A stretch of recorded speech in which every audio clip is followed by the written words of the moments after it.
Today on the Fieldgulls football snapshot, I wanted to talk about Russell Wilson's future contract, what it means for Seattle, and a significant portion of his game that is almost not discussed by any radio personalities or any bloggers currently that is a huge issue of concern.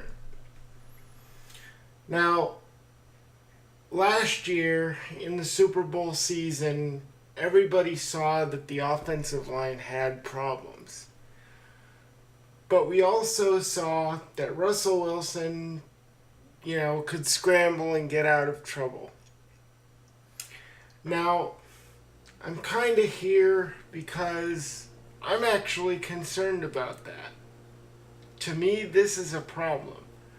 Not just with the offensive line, but with the potential of Russell Wilson getting $20 million and learning bad habits. Scrambling is almost, if it becomes a dominant part of your game, say 60-40, you're 60% true passer, 40% scrambler, throw on the run, which I think that's legitimately where Russell Wilson is. I think you can only gradually become more dominantly a scrambler.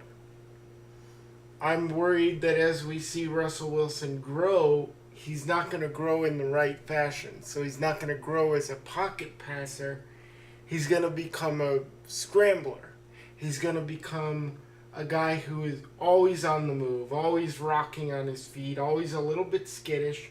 Not because he's scared, but because he's learned the mentality to pull down the ball, get outside the pocket. That's a huge problem if you're giving that guy $20 million a year. I wrote an article about Seattle's history with the scrambling quarterback. And in it I noted the story of Jim Zorn and Dave Craig. Now, for those not familiar with it, Jim Zorn was Seattle's first ever franchise quarterback.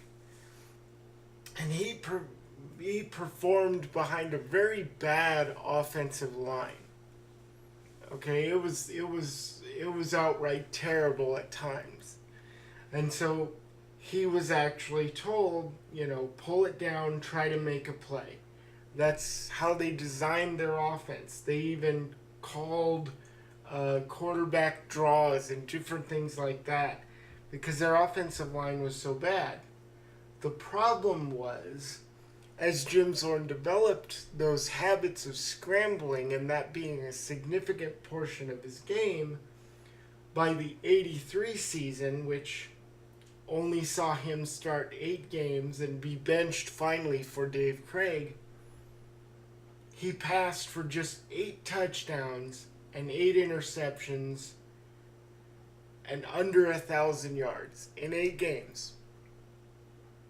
Dave Craig took over the job of starting quarterback behind the same offensive line and threw 18 touchdowns and 12 interceptions, but also threw for 2,200 yards. This was all in 8 games. And that line wasn't that much better than it was for Zorn because Dave Craig was sacked 31 times in 8 games. It wasn't pretty. But Dave Craig also, was willing to stand tall in the face of pressure and make the throws down the field he had to make. And what I'm worried about is that we're looking at another Jim Zorn, a guy who's going to have some really phenomenal early seasons, and then that as the habits become ingrained, as he looks to run or looks to move around more often than not, and I don't know if he's afraid of the pressure or he has to compensate for his lack of size, but as we get to a stage where this starts to become a dominant habit, it hurts the team more than it helps. you limit yourself when you scramble. You cut off at least one half of the field, if not 2/3 outright.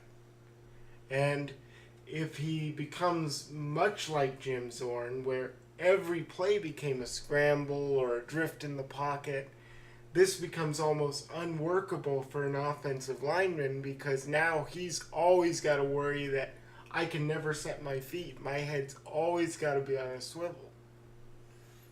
So my concern here is, if you give him $20 million a year and he gets progressively worse because of the things he's doing right now in his game to compensate for a bad offensive line become complete habit, what do you do?